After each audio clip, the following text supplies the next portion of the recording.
What is poppin', Solow Sportsters? I'm here at our Flushing, Queens location, located on the beautiful grounds of the US Open, to film a review of the latest update to the Adidas Ubersonic lineup, the Adidas Ubersonic 5. Stick around and find out if 5 is truly greater than 4.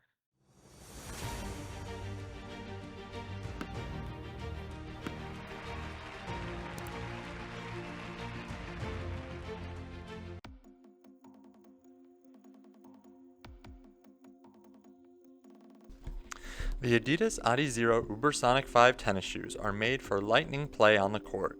In order to optimize the shoe for instinctive tennis, these shoes help you react in an instant thanks to a lightweight mesh upper that's reinforced for lateral movements, a responsive lightning strike midsole that keeps you close to the court, and underneath, a Speedframe outsole locks in the heel so you stay stable as you're moved from side to side, front to back, and point after point. From the launch of this shoe, there is a black, a white, and a lucid colorway currently available. But as the season rolls on and we move into different tournaments and times of the year, there are sure to be other awesome colors available.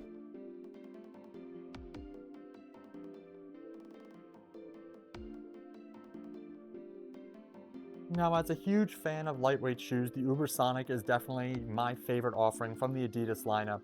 This is towards their more lighting, running-esque, lower minimalist shoe in their lineup as compared to like their Cybersonic or their Barricade, which are much more maybe durable, but also come with a lot more weight that you maybe do or don't want. For me, I love a lighter weight shoe like this, so definitely well within my wheelhouse. I always appreciate when you have a softer upper like this one, so it's a little more breathable in the summer. B, when your foot is swelling a bit, it doesn't feel like the shoe is sort of cramping on you and hurting.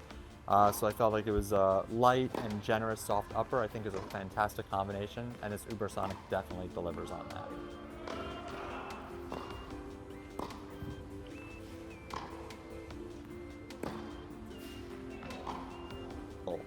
So this outsole is clearly not a pure herringbone sole, and it's not, perfectly uniform and flat throughout the whole shoe, which would make this a clay shoe.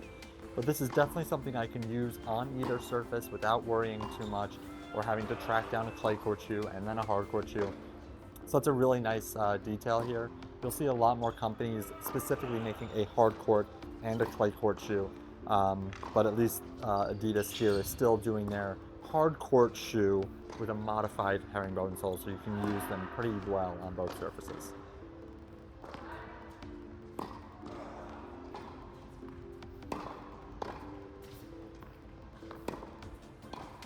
The last feature I'll point out, which more and more shoe companies are getting hip to, is making sure they provide, in Adidas's A.d.i.d.a.s, but bottom line, more rigid and harder materials up into the upper of the shoe, but not up above the actual foot line itself. So right here, so for those of us who are sliding on hard courts, this will help at least give you some of that durability. Don't get me wrong, it's not the same durability that you'll get from the outsole, but at least it's a little something that'll let you hold on to shoe a little longer. But if you are an aggressive slider and mover on hard courts, so you're going to destroy shoes no matter what they put there.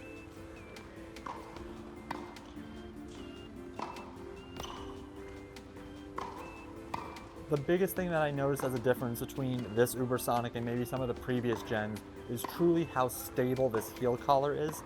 This huge white piece here really locked my ankle in.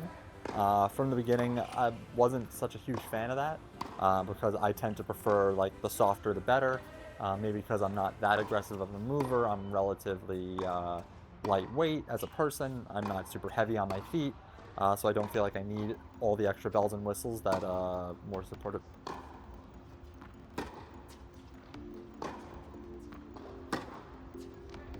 Now for me, the one knock I probably have on this shoe is probably something that you all as players, and especially super aggressive movers, will appreciate, is how hard and rigid this heel collar is. And also it's a little tougher to see, but this piece right here, which really locked the ankle in. So for someone maybe who has some ankle issues, who maybe slides more aggressively on hard courts, but really likes a lightweight shoe, I think these two things together are a great combo. For me, it just felt like it was a little too rigid. I prefer a more softer, more minimalist upper. And so because of this harder piece in the heel, it just felt like a more rigid shoe. Maybe it's something that breaks in over time, but there are other shoes on the market where I felt like I just slip it in. It's a slipper. I forget I'm wearing a shoe, and that's the happiest I ever am.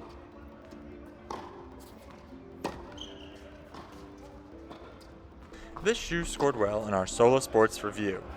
Lightweight shoes, like the Ubersonic, are often well received during the try-on and early playing stages. For me, this was absolutely the case. As someone who suffers from relatively infrequent and low-grade ailments, this shoe is one of the shoes I would definitely choose if I were an Adi player. That said, if you are a player who spends more time on hard or gritty surfaces and or suffers from issues like tendonitis or plantar fasciitis, I suggest trying some more substantive models first. Similar shoes from other brands would include the Lacoste AG-LT Light, the Babolat Jet Mach 3, and the Nike Zoom Vapor Pro. If you're on the hunt for a lightweight yet stable shoe, the Adidas Ubersonic 5 is definitely worth a shot. We hope you've enjoyed our review of the Adidas Ubersonic 5. If there are other shoes, other rackets, other strings, other products, make sure you comment down below and let us know which things you want us to talk about. Do you want us to compare this to previous gens? Do you want us to compare this to different models? Do you have other models and brands that we haven't even considered? Let us know. And as always, we look forward to seeing you in the next video.